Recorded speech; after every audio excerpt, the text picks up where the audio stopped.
रेखा 5वीं कक्षा में पढ़ती थी। पढ़ने लिखने में बहुत कमजोर थी। बस उसकी एक ही विशेषता थी कि वह दिखने में सुंदर थी, इसलिए सब उसकी सुंदरता की तारीफ करते थे। रेखा को इस बात का घमंड हो गया और वह उनसे नफरत करती जो लोग बदसूरत होते। उसे सबसे अधिक वंदना से नफरत थी, क्योंकि उसका रंग कुछ काला था। वह हमेशा उसे काली बिल्ली कहकर चिढ़ाती थी। लेकिन वंदना का स्वभाव इतना अच्छा था कि वह उसे कभी कुछ न कहती। वंदना बहुत भोली भाली बच्ची थी, पढ़ने लिखने में होशियार थी। सभी अध्यापिकाएं उसे बहुत प्यार करती थी। घर पर भी माँ उससे बहुत खुश थी। हर काम में माँ को सहयोग देती। सभी काम वह मन लगाकर करती थी। वह सफाई पसंद थी, इसलिए हमेशा साफ सुथरी भी रहती थी।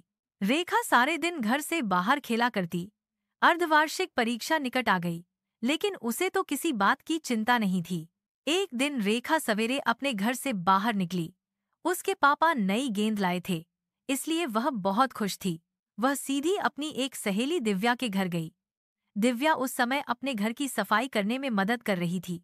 रेखा को देखते ही वह बोली, आओ रेखा।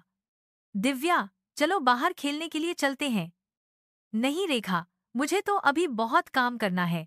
फिर सवेरे सवेरे पढ़ने का समय होता है। मैं शाम को खेलूंगी। यह सुनकर रेखा ने मन ही मन कहा, बहुत आई काम करने वाली, और मुंह फुलाकर बाहर चली आई। इसके बाद वह अपनी दूसरी सहेली रीता के यहाँ गई और नई गेंद दिखाते हुए बोली, रीता, क्या तू मेरे साथ खेलेगी? नहीं, मैं तुम्हारे साथ अभी नहीं खेल सकती। मुझे अभी घर का काम करना है। यह सुनकर वह चुपचाप बिना कुछ कहे गुस्से से बाहर चली गई। इसके बाद वह अपनी कई सहेलियों के घर गई, पर सभी अपने काम में व्यस्त थी। किसी को खेलने की फुर्सत नहीं थी। रेखा सोचने लगी, इन सबको क्या हो गया है? इन्हें तो बस घर का काम करना और पुस्तकें पढ़ना ही पसंद है। फिर कुछ सोचकर रेखा अपनी प्रिय सहेली नीता के घर गई, लेकिन वह भी किताब खोलकर बैठी थी। रेखा ने उसकी पुस्तक बंद करते हुए कहा, क्या हरदम तोते की तरह पुस्तकें रटती रहती हो?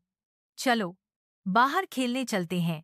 रेखा, वार्षिक परीक्षा निकट है। मुझे परीक्षा की तैयारी करनी है, इसलिए मैं तुम्हारे साथ खेलने नहीं चल सकती।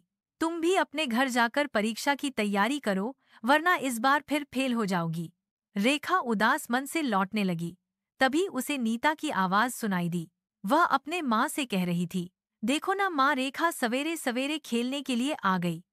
उसे परीक्षा की बिल्कुल चिंता नहीं है। मैं अब उसके साथ नहीं रहूंगी।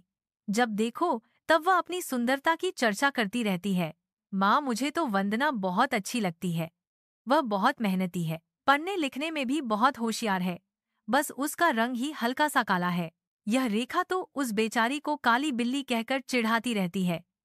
यह सुनकर उसकी माँ बोली, नीता, सुंदरता रंग से नहीं, गुणों से होती है।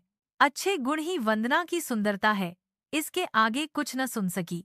वह चुपचाप अपने घर की ओर जा रही थी, लेकिन तभी रास्ते में केले के छिलके पर उसका पैर गया। वह फिसल गई। वंदना अपने घर के बाहर बैठी थी। उसने रेखा को गिरते देखा तो तुरंत दोनों हाथ थामकर उसे प्यार से उठाया। यह देखकर रेखा की आंखें भर आई। वह मन ही मन सोच रही थी कि वह वंदना से कितनी नफरत करती है, लेकिन वंदना के मन में उसके लिए कितना प्यार है। वह बोली, वंदा, तुम सबसे सुंदर हो और मैं काली बिल्ली हूँ। मैंने तुम्हें काफी तंग किया है, बहुत तुम्हारा मजाक बनाया है, मुझे माफ कर दो। अरे भला सहेली से माफी मांगी जाती है क्या?